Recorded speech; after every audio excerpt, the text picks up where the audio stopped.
Hey, everybody. How are you? It's me, Squeaky. I'm really just taking a really quick moment because it's been a while since I've popped in, and I miss you all.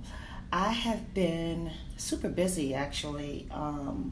This is for me the year of preparation, and so it's manifestation and preparation. And so, in lieu of that, I've been really just preparing myself and for what's to come. You know, they say opportunity meets preparation meets opportunity, or it could be the other way around. Opportunity meets preparation.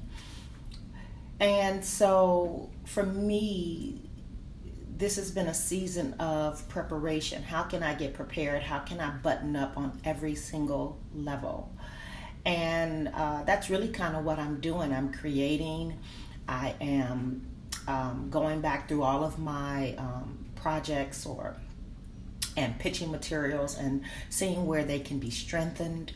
And I am writing and so that's kind of the space that I'm in. And so I just wanted to pop in here and say, hey, and I hope you're doing a lot of the same.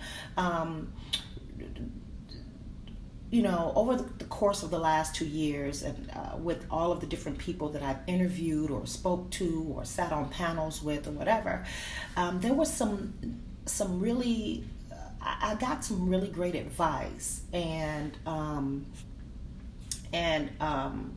some of the advice that I got, I can't see who that is that just joined, but some of the advice that I got, and I want to share it with you, and it just really made me really look at 2019 and how I wanted to go forth this year. But some of the advice that I received was, the first bit of advice was my executive coach asked me, Squeaky, what is the thing that would help catapult your career? And when I really thought through that, I realized that I needed to kind of make a pivot on how I was spending my time each day. And that's kind of really why I haven't been like extremely just active within the group, is because I needed to make a pivot. And because had I kept really being so available to Facebook or social media, period, I was taken away from my ultimate goals. And I realized that I had ultimate goals that I was trying to reach, and I couldn't reach them if I was always available and showing up in every possible way. And so this year I spent a lot of time, and that question helped to pivot my direction. And you know, I surely invite you to use that for yourself. Ask yourself that question. What is it that you could do that can help catapult you or your career? And whatever that is, then you should certainly get to it. Another tip that, I'm going to say a tip, but it's a thing that, great advice that I got from Tracy Baker Simmons. If any of you have read the book, but you may know her through her work beyond my book. I did interview her for my book, and in the book, and she's a reality creator, producer, reality TV creator, producer, and she's a filmmaker, TV show creator. She created the Whitney Houston Bobby Brown show. She also created, she is responsible for the the Bobby Christina show that did really well on TV One. But I had asked her while interviewing her, what was the one mistake that you said you made? And she said something so good, and I was like, oh, I can't make that mistake. And she said that when she first got, and she was really one of the first people getting into reality and to use celebrities. Now it's just a thing now, right, where celebrities have TV shows or they're on reality TV shows, but she was the first of the kind. Really, she pioneered that, right? And so she said that she wasn't prepared. She wasn't prepared for what was to come. And what she should have done was created those shows and had already been working on so many other things, so that they just, they automatically followed. And I thought, that thing had been really tugging away at me, and I thought I need to be prepared this year. I need to be prepared. And so that's where I'm at. I'm busy preparing. And one more great piece of advice that I got that I want to share with you, and is also the reason that I have really been kind of with blinders on and really focusing on what I want to do and where I want to go, is because I also interviewed Alexander Martin, the president of FUBU. I place him with FUBU, but he does so much other stuff that I can't even just like keep him there, because he does so much other stuff, but he is the president of FUBU TV. And I asked him when we were talking, I don't know if it came in an interview or he was just mentoring me, and we were on a call one day, and he said, yes, okay, we do need to be pitching our stuff, but we also need to be actively doing the work. We need to be doing the work, and so that people come to us. And I was like, dang. And again, that was tugging away at me. Like, I need to be doing the work that I love to do. I need to be creating. I need to be writing. I need to be filming. I need to be directing. And so, and then one more piece of advice, and again, this came from my book. I was interviewing Pete Chapman. I'm not sure if you all know him. He's a filmmaker and a director. And he had said, when I interviewed him, he had said that he had realized, he had done a self-check, much like what I did for this year, at the beginning of this year. And he said that, you're only as good as your last piece of work. And he had realized that it had been like 3 or 4 years since he had done something, and he was still kind of riding that wave. And he knew at that moment he needed to get active, which is what made him, I think, create a more recent film, which was Black Card, and do a whole bunch of other things. And now he's directing Grey's Anatomy and Blackish and so many other TV shows. His career's just been catapulted into a completely different direction, and it's awesome. But it was all of those different interviews and all of those different things that made me say, wait a minute, stop. What do I need to be doing that's going to help me, that's going to help catapult my career? And that's really the space that I've been in, and why I'm so not as available or showing up or dropping as many posts as I possibly could. And so, but I missed you all, and I wanted to come in and check in and say, how are you? How is this year going? Like, we're literally in the first quarter is ending soon. How are you doing? How is your pitching going? How is your creating going? And, what is the thing that you can do or you have to do that's going to catapult your career? And what are the things that you absolutely need to do that's going to help prepare you for what's to come, right? And what are you working on now where people can come to you? Do you have anything that you're currently working on where people, when you promote that or whatever, people can see you, you're visible to people, and now they can come to you? Do you have that thing? And that's kind of really, wherever you are, whatever space you're in, think of those things. And that's really kind of all I wanted to say. Prepare, be ready, and do the work, and have people come to you. And if you have old projects that you may have pitched, but, look at them and say, is there any place where this can actually get better? And how do I do that? How do I strengthen the pitching materials? How do I strengthen my pitch? How can I go deeper in the creation of this? In writing the script? Is it surface or can it go deeper? Whatever that is, you need to spend that time doing it and getting ready for the moment. And I think that speaks a lot to faith too, your faith too, that it speaks for me, it speaks to my faith, and that's certainly another place that I'm in of growing my faith. It's like, well, getting prepared for what, right? What am I getting prepared for? But for me, I'm getting prepared for the things that I'm believing for, right? And I'm believing, I'm manifesting these things that are to come, so I need to be prepared for them, right? And so that's why I wanted to talk to you. I'm super excited to have this little brief conversation with you. And if there's anything you liked about it, anything you liked about this conversation, please put a 1 in the comments below. Let me know that you liked it. Let me know any of your takeaways, or tell me where are you at? Are you in the place of focusing on preparing? Are you? And if you are, put a 2 in the comments below. Like, yes, number 2. I'm preparing for what's to come.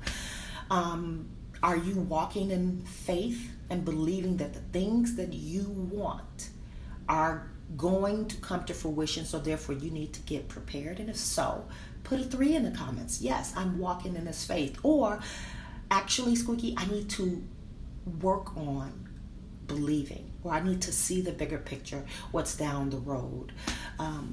So where are you at? Right? Where are you at? How are you feeling this first quarter of 2019? How are you feeling about your creativity, your pitches, your materials, and where you are mentally about where you're going? How are you feeling? And so I hope this really helped. I hope some of those things that were the advice that I was given can, really help you right now in your career. And I'd love to hear from you.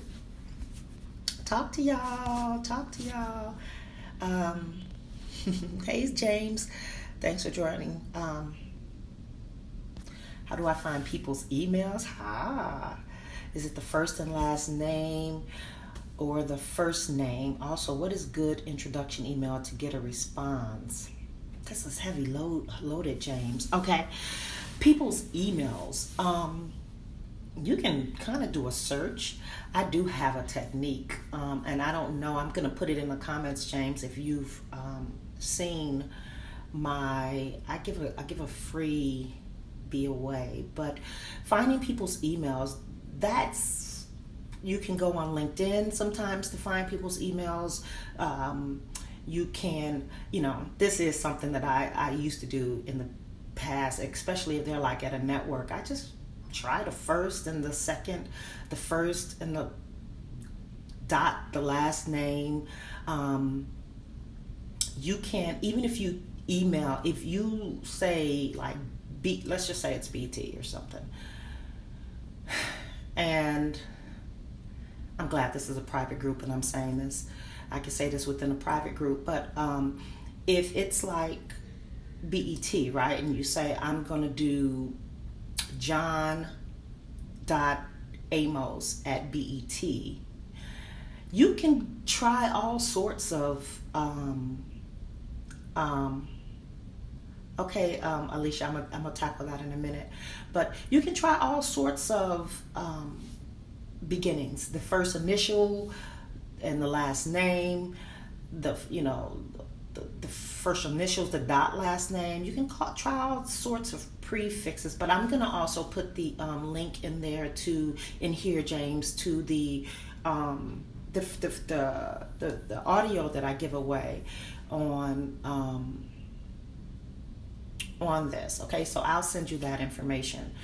Alicia, I totally understand feeling lost in hope. And I often said, well, because I'm a natural, I'm a self-motivator. And I've often said to myself, well, what about people that don't know how to self-motivate? What do they do? And for me, it really starts at the beginning of my day. In fact, it goes throughout any parts of my day. I just literally start my day like this. Sure, James, I'll definitely follow up with you after this live. But when I'm feeling lost or down, or not necessarily down, but lost in hope, or not like out of that belief, like it's gonna happen. And that's why manifesting has become my word this year. And I'm gonna post in here too some of the things that I listen to, but I listen to a lot, and it's easy, it's just on YouTube. So my mornings consist of declarations that I've written out for myself. I have over 100, and some of them I made for myself because it's in on it's regarding the things that I want from life, but there are also things that I found from other people that I love, found online, things like that. So I get up and I meditate every morning. I do about 13, 20 minutes of meditation. And before, it used to be just listening to music, meditating. I used to listen to Deepak. He has a lot of his guided meditations on YouTube. But a lot of them are about success. A lot of them are about manifesting the things that you want, but now I also listen to meditation, and I visualize a lot.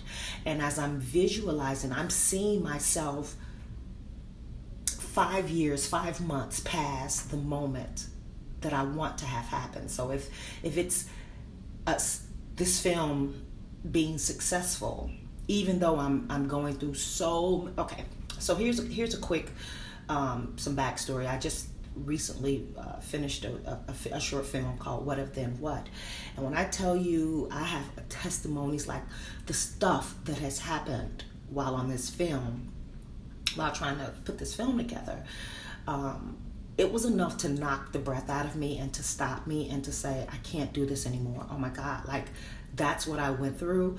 And so, for instance, one day we finished shooting and we saved all of the footage, and then the footage just disappeared. The whole day of footage. So that's enough to knock the breath out of me. I have to do a completely new reshoot of that day of footage, which is like 2 different scenes or something.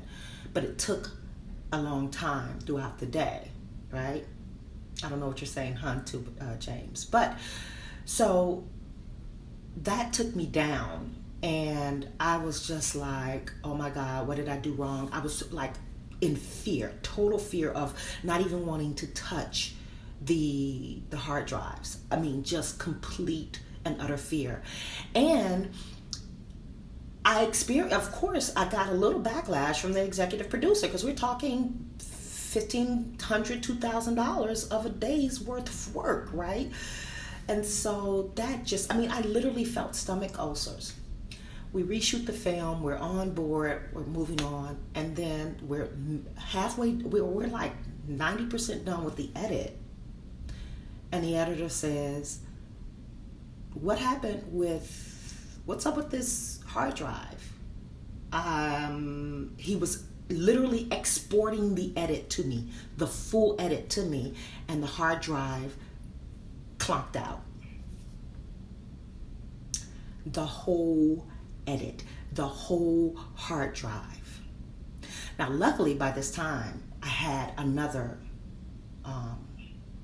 I had put it on another hard drive. But you can imagine, after going through a reshoot, what it did teach me is that it was nothing wrong with me when that first footage just disappeared. I was on the footage and it just disappeared. It was the hard drive. Now that told me, oh, Squeaky, it's nothing with you. You're not like a fool or anything like that. But could you imagine the breath that was knocked out of me twice? And I'm like, so I felt like, honestly, my hope was being attacked. My faith was being attacked. Everything about the project, I'm like, what is going on?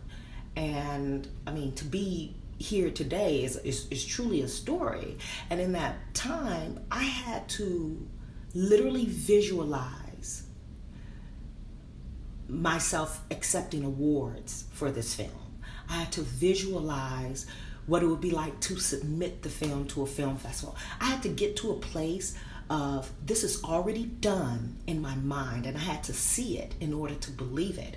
And so I give you this long story because when you're in a place of hopelessness or feeling like, is this going to ever happen? Am I good? Whatever that is, you have to spend your day meditating on positive stuff, but visualizing these things already done, and then saying affirmations. By the time you do that, Alicia, you are in a place of positivity. You are in a place of, you're hyped. I'm hyped by that time. And it's the best time to get the pen out. It's the best time to write. I don't care if you come up with 6 sentences or 6 lines of a script. It's the best time because you're in a place of positivity. You're in a place of faith. You feel better. You feel uplifted. And so I do that literally every day. I do it. It used to be where I used to say, oh, I have to be in this place of Zen. And I'm like, here's my hands and it's not even that. I'm on the subway. I close my eyes. I'm listening to it. If I'm actively working on something, I turn it low and I listen to it in my ears, whether I'm taking it in or not. I'm a person that really believes in the subconscious. And I know that the subconscious doesn't know the difference between a truth or a lie. And if that's the case, what goes on in your conscious, you're feeding your subconscious, and you have to attack the thing that your conscious mind is telling your subconscious mind, especially if it's negative, to protect the subconscious, because the subconscious is the thing that's going to carry out everything that you want. And so what are you feeding? I realize now, if you're thinking, Alicia, 80,000 thoughts a day, 90% of those are negative, right? Of the 90%, another 90% of those, you don't even realize you're thinking negative thoughts because you haven't really actively, you just kind of shooed them away. You just kind of said, why am I thinking that? And moved on. But those are the thoughts that are taking place every single day because most of them are consistent thoughts. So you have to be able to combat that. You have to intentionally go in and place into your subconscious what you want it to think. And you're in control of that. Not what's going to happen today, not what's going to happen tomorrow. You shouldn't allow that to control your thinking. And so you have to be intentional. And so I'm intentional, even if I'm actively listening to the meditation music or actively visualizing, it's in my ear. Those affirmations are playing out in my ear. And I know that if I'm focused on something else, then they're seeping as deep as they can into my subconscious. And you have to do that every single day. Just listen to it. It's on YouTube. Whether you don't have to say, I need 15 minutes to totally be focused on it. Nope, don't think like that. And you need to get active, and you need to start doing it today. Listening to stuff. So I'm gonna put one of the things that I meditate and visualize on. But Alicia, start not just visualizing on what you want just life as today. You need to see yourself in it. You need to see yourself in the vision, moving around, active. See yourself walking around. See yourself walking around or on the set, walking around, looking at the dailies or looking at whatever. See yourself in that moment. And so I hope that helped. And yeah, that's it. Any other questions? Any other thoughts or feelings? I hope I appreciate you too. All right, James, is that it? I'm going to make sure I send you my formula for finding emails. Did I answer? I think you had a 2-part question. Finding emails. How do I find people's emails? Is it the first last name or the first name? It's a variation. You just got to try them all. And if you put them in the BCC, if you blind copy all of the names, James, like if you put all of the names in a blind copy, the one that works, that goes to them, they won't know that you tried like 9 different names anyway. So it's just going to be the one that they reply from. But your subject has to be it doesn't clickbait in a sense that it makes them want to click on your project, and that comes in your research, James, of knowing what that network or studio wants and what they put out, and how can you take your project and make it the most enticing subject heading ever, so that they click on it, and then you can get your response. But I'll send you the link to where you can where this audio that I'm talking about. Also, you said, what is a good introduction email to get a response? So that's kind of really heavy, but I think I answered the question in that 45-minute audio that I do. It's a free audio that I do, talking about how to get through the doors and all of that, and how I usually connect with people, my process of connecting with people, and on LinkedIn or wherever, however I go about doing it. I think that will teach you all of that. The emails I can't give you, that's too general. My emails are very specific to who I am pitching to, and they're very specific to my project. I entice them. If I have a celebrity, just in short, my emails are never that first initial email, especially if it's kind of blind, not blind, but cold, like, what do they call it? Cold mailing, cold. If it's like a cold email, it's very general, but it's enticing. And so I typically would put a teaser in the email, or I would say, hey, this is as general as it is, and then everything else that's built around it is the stuff that I'm enticing with, but that's really specific. So specific to the project, but in general, in the email, I don't give enough information to make them say,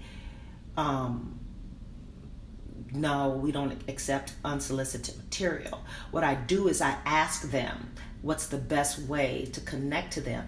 Is it possible that I can send them the teaser? Like, I may put in the subject heading,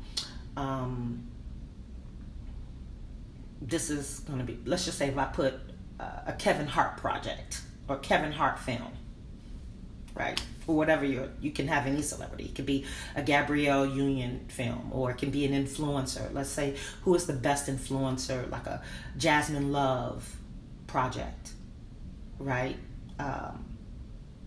And so, and I may have some other things in the subject heading, but my subject heading is never over like 7 words. But I make sure I put the important stuff in there. And then I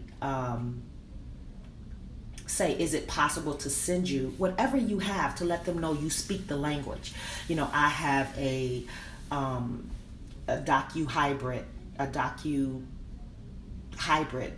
that I would love to share with Jasmine Love or Kevin Hart or whatever. Let's just say that's the Kevin Hart allowed me to do his reality TV show series, and it's a docu hybrid that I would love to share. Is it any way that I could that involves many more celebrities? Let's say I'm talking about the husbands of whatever that show on BT that Kevin Hart does, and I say I would love to, it's the show will have many celebrities on it. I don't say which ones, but many celebrities. And then I'll just ask the question, is it okay to send you more information, like the log line and the premise of the show and maybe a teaser? Something like that, to let them know I have more stuff. Can I send you the Bible? Is it okay if I send you the pitch Bible? Or some of the show interviews, the show tape, or whatever. I let them know that I have more information, so that they can know, oh, she's more seasoned. She ain't like a bunch of other emails that I get that are cold. And then they tell me, you got it? So they tell me right off, like, yeah, you can, or no, you got to go through this avenue, or you got to fill out a release form. And then I go from there. Hope that helped. But I'll put the other information in the comments or in this post, okay? Talk to you all. It was great.